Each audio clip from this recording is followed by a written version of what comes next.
लोकसभा चुनाव से पहले बीजेपी का नागरिक संशोधन कानून यानी कि सीएए वाला वादा भी पूरा हो गया। इसी के साथ सीएए पर राजनीतिक महाभारत भी शुरू हो गई है।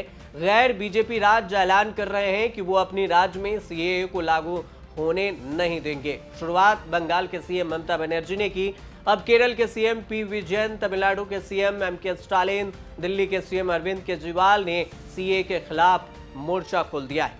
सीएए वही कानून है जिसे सरकार ने 2019 में संसद से पास करा लिया था, लेकिन उसके बाद दिल्ली के शाहीन बाग में जोरदार विरोध प्रदर्शन होने पर ठंडे बस्ते में इसे डाल दिया गया।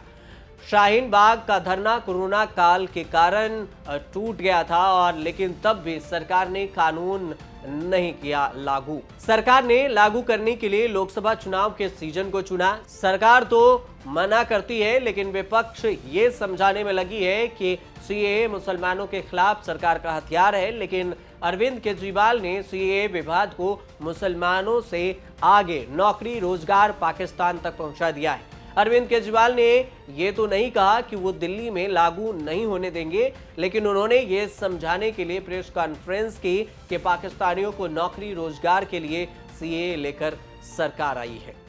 बीजेपी की केंद्र सरकार से हमारे बच्चों को रोजगार दिए नहीं जा रहे, पाकिस्तान से लोगों को लाके उनके बच्चों को रोजगार देना चाहते हैं। हमारे लोगों के पास तो घर नहीं है, भारत के तो ढेरों लोग बेघर हैं, लेकिन बीजेपी वाले पाकिस्तान से लोगों को लाके उन्हें भारत में बसाना चाहते हैं, उनको घर देना चाहते हैं। हमारे रोजगार उनके बच्चों को देना चाहते हैं, हमारे हक के घर उनमें पाकिस्तानियों को बसाना चाहते हैं। भारत सरकार का जो सरकारी पैसा हमारे परिवार और देश के विकास पे खर्च होना चाहिए, वो पैसा पाकिस्तानियों को भारत में बसाने पे खर्च किया जाएगा। सरकार के पास भी कोई अनुमान नहीं है कि कितने लोगों को नागरिकता मिलेगी। संसदीय समिति ने आईबी के हवाले से कहा था कि 31,000 लोगों को नागरिकता मिलेगी, यानी कि करोड़ों लोगों के आने की बात सही नहीं है। पहले भी और अब भी सीएए को एनआरसी से जोड़ा जा रहा है। दोनों नागरिकता से जुड़े हैं, लेकिन सीएए नागरिकता देने का कानून है, एनआरसी अवैध रूप से रह रहे लोगों का डेटा तैयार करने वाला कानून है। एनआरसी फिलहाल असम में लागू है। बीजेपी ने घोषणा पत्र में सारे देश में लागू करने की बात कही थी। 2019 में अमित शाह ने भी सीएए बिल पास होते समय ऐसे बयान दिए थे कि एनआरसी और इसको जोड़ने की जरूरत नहीं है। एनआरसी करेंगे तब स्पष्टता के साथ इसी प्रकार से इसी सदन में एक भी शब्द छोड़े बगैर मैं सबको इसकी भी जानकारी दूंगा। इसमें मुझे कोई तकलीफ नहीं है, मगर मानकर चलिए एनआरसी आने वाला है, एनआरसी बस। हालांकि इंडिया टुडे की दिसंबर 2019 की रिपोर्ट के मुताबिक पीएम मोदी ने रामलीला मैदान के भाषण में पीएम मोदी ने कहा था कि 2014 के बाद एनआरसी पर कोई चर्चा नहीं की थी। विपक्ष के कुछ नेता एनआरसी को नागरिकता छीनने वाला कानून बता रहे हैं। अब जाहिर है वो सब सारी दुनिया को मालूम कि कल तरावी की नमाज शुरू हो रही, रमज़ान का महीना शुरू हो रहा, तो आप लोग एक मैसेज देना चाहते थे भारत की सबसे बड़ी माइनॉरिटी को जो 17 करोड़ की है कि अब आप लोग कागज निकालने की तैयारी करिए।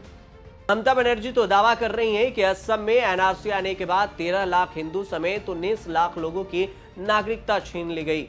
एनआरसी के बारे में विपक्ष आशंका जताया है कि जिनका नाम जनसंख्या रजिस्टर्ड में नहीं आया उनको डिटेंशन सेंटर में डाल दिया जाएगा। বাংলায় আমরা থাকতে কোনো ডিটেনশন ক্যাম্প করতে দেব না, কোনো এনআরসি করতে দেব না, কারো অধিকার কাটতে দেব না, কাউকে বঞ্চনা করতে দেব না, কাউকে লাঞ্ছনা করতে দেব না। এর জন্য যদি আমার জীবনও যায় আমি জীবন দিতে তৈরি। বাংলার মানুষের অধিকার আমি কিছুতেই কাটতে দেব না।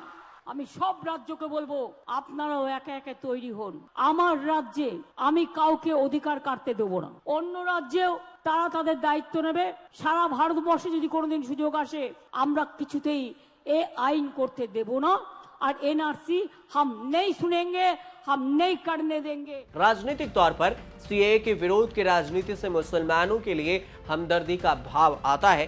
कांग्रेस भी सीएए का विरोध कर रही है, लेकिन हिमाचल प्रदेश, कर्नाटक, तेलंगाना के सीएम ने बाकी सीएम की तरह कोई लाइन नहीं ली है। कांग्रेस का आरोप है कि चुनाव के समय ध्रुवीकरण के लिए सरकार सीएए लेकर आई है। 9 बार सरकार ने, मोदी सरकार ने एक्सटेंशन मांगी सुप्रीम कोर्ट से। 9 बार, 1 बार नहीं, 2 बार नहीं, 9 बार। और 4 साल और 3 महीने के बाद ठीक चुनाव के वक्त उन्होंने ये रूल्स की घोषणा की है। मकसद क्या है? पहला मकसद है ध्रुवीकरण। इनकी रणनीति, चुनावी रणनीति ध्रुवीकरण की होती है, और खास तौर से पश्चिम बंगाल और असम के इलेक्शन को लेकर ये अभी घोषणा की गई है। सीएए से पाकिस्तान, बांग्लादेश और अफगानिस्तान से 31 दिसंबर 2014 से पहले भारत आए शरणार्थियों को नागरिकता मिलेगी। हिंदू, सिख, जैन, बौद्ध, पारसी और ईसाई धर्म के लोग नागरिक के लिए आवेदन कर सकते हैं। अब समझिए कि सीएए आखिर है क्या। नागरिकता संशोधन कानून यानी सीएए 2019 में संसद में पास हुआ। दिल्ली के शाहीन बाग में लंबा विरोध प्रदर्शन चला। पाकिस्तान, बांग्लादेश, अफगानिस्तान में अल्पसंख्यकों को भारतीय नागरिकता और उसके बाद हिंदू, सिख, ईसाई, पारसी, बौद्ध, जैन धर्म वालों को नागरिकता। 31 दिसंबर 2014 तक भारत आ चुके लोगों को नागरिकता दी जाएगी।